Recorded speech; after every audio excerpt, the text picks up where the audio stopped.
Okay, joined now from London by WION correspondent Mandy Clark. Mandy, hopefully you're ready for the game. What's the mood out there in London? Are fans optimistic? There wasn't too much hype about this England team, especially after decades of underachievement. But have the performances in the opening phase of this tournament, have fans started to believe now?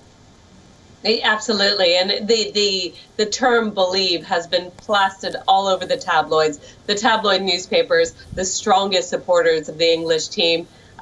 You're right. As starting off at this tournament, there wasn't a lot of expectation, and that seems to have played to England's advantage. Right now, even in midday, there are people who are chanting football songs, saying that England's going all the way. So there's certainly a lot of high spirits in the UK. It's also a heat wave, so the pubs are packed. Everyone will be watching this game, and there's a lot of expectation on England to pull it off. You shouldn't have said pubs are packed. Ashley Westwood is missing London right now, Mandy.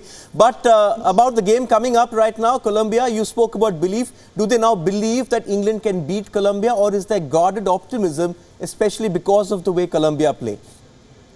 I think it's exuberant optimism. It's been a chaotic World Cup where, Germany going out had England fans ecstatic.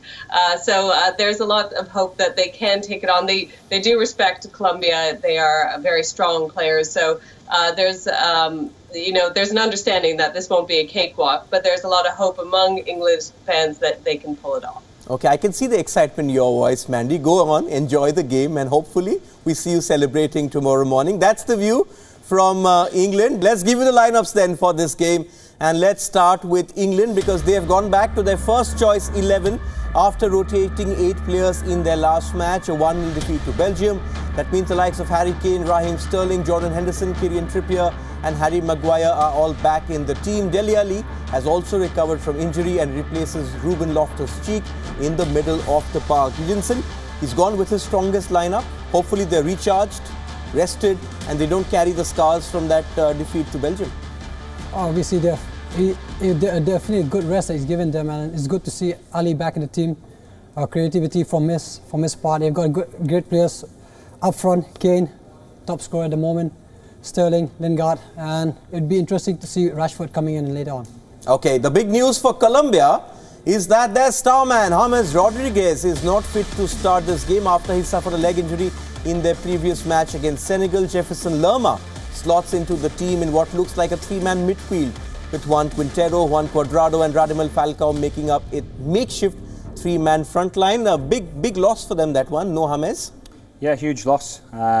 But it's not all about one player. They've got big hopes of Quintero. They were playing a 4-2-3-1 when James was playing, and Quintero has been doing that well. He was occupying the number 10 role, and James was going out to the left-hand side, so he kind of dislodged him because he's in so fine form. 2 real good centre-halves, Mina and Sanchez, 1 Barcelona, 1 Tottenham.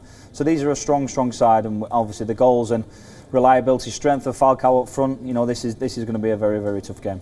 Eugene, the question, we heard Mandy there talking about optimism, that there's belief. But how good have England actually been? They've only beaten Tunisia and Panama. Is that a worry ahead of this game? No, I wouldn't say it's a worry. They've got great players who are playing at really big top clubs in England, and I feel they've got the motivation and the hunger in them. You can see the hunger in them, and I feel it's a changed England team compared to the previous years, and they look like they want to create history. So they're very optimistic, and I feel on their part as well that they can really do well. Okay, he's talking about history, but is that burden of history, isn't it, Ashley? I mean, you're a very proud Englishman.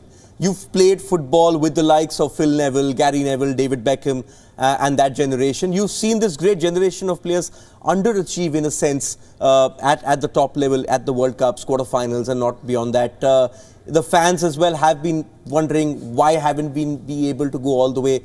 This team, not too much pressure coming into a tournament, but sometimes when the pressure's off, results could come. Yeah, I mean, it's got a no expectation feel of it. They've incorporated the media, that's been a huge plus. And we know that secretly that this campaign wasn't going to be the one that we're trying to aim for. Yes, we want to win it, but it's going to be the next one, you know, in 4 years' time, because all this team will be together in 4 years' time. I think we've only got one player over the age of 30 in the whole squad.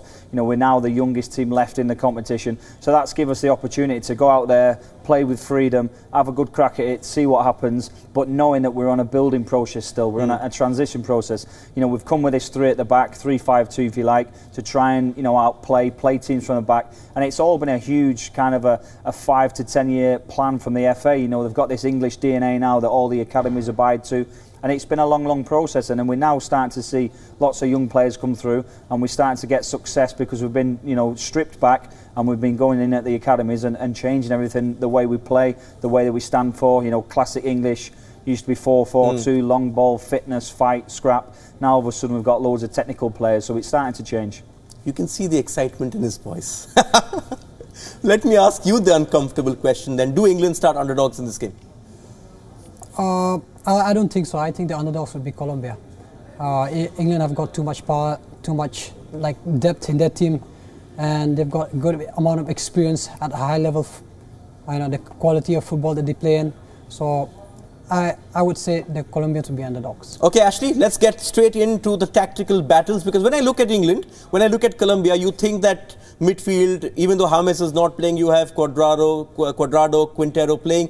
England, you think, have to win the battle of the midfield. Is Jordan Henderson going to be the most important man for England today in the centre of the park? Yeah, I think obviously we expected Colombia to be a 4-2-3-1. That was a lot hinged on whether James would play. England we knew was going to be a 3-5-2. And I think it looks now that Colombia have just changed, and that's because of obviously the numbers and the dominance that England have in midfield. And when we look at it a little bit further up, it'll be, you know, we expected there to be a kind of a number 10 man for Colombia, but I think we now realise that that's not going to happen. You know, they're going to drop back into more of a 3-man midfield, if you want, and they're going to try and match England up in the middle. You know, a 3v3 in the central areas. Obviously, when England defend, you know, when we're trying to stop the Colombians playing, you'll see the Colombians slip into these kind of positions to try and put some pressure. But England will drop into a back 5. But whichever way you look at it, it's how the teams quickly move from attack to defence in transition. So as soon as England get the ball, straight away we try and push our wing backs on straight up the pitch, and we flatten out a 3 across the back and make the pitch as big as possible.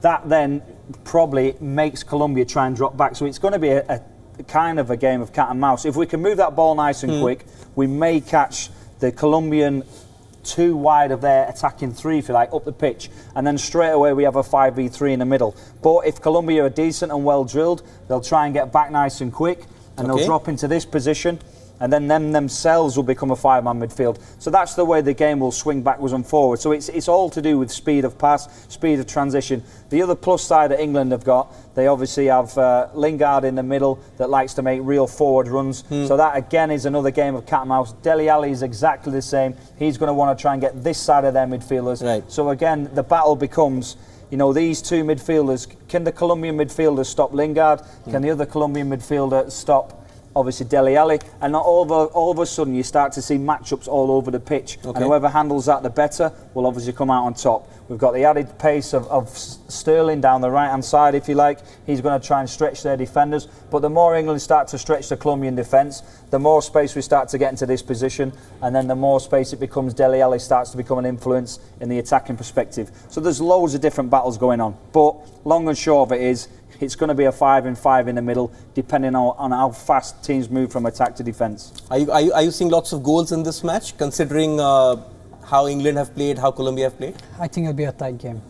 Okay, Eugeneson keeps it short and simple. He thinks it will be a tight game. So who will seize the moment? Can England end decades of underachievement, or will Colombia's flair carry them through? Ashley Westwood and Eugeneson Lyngdoh will be back at 6:30 p.m. on Wednesday to look back on that game. Thank you, gentlemen, for your time. Ashley, hope it doesn't go to penalties, just for your sake. Relax, your team will hopefully give us a cracking contest to make up for the one we've just seen. Time to say goodbye.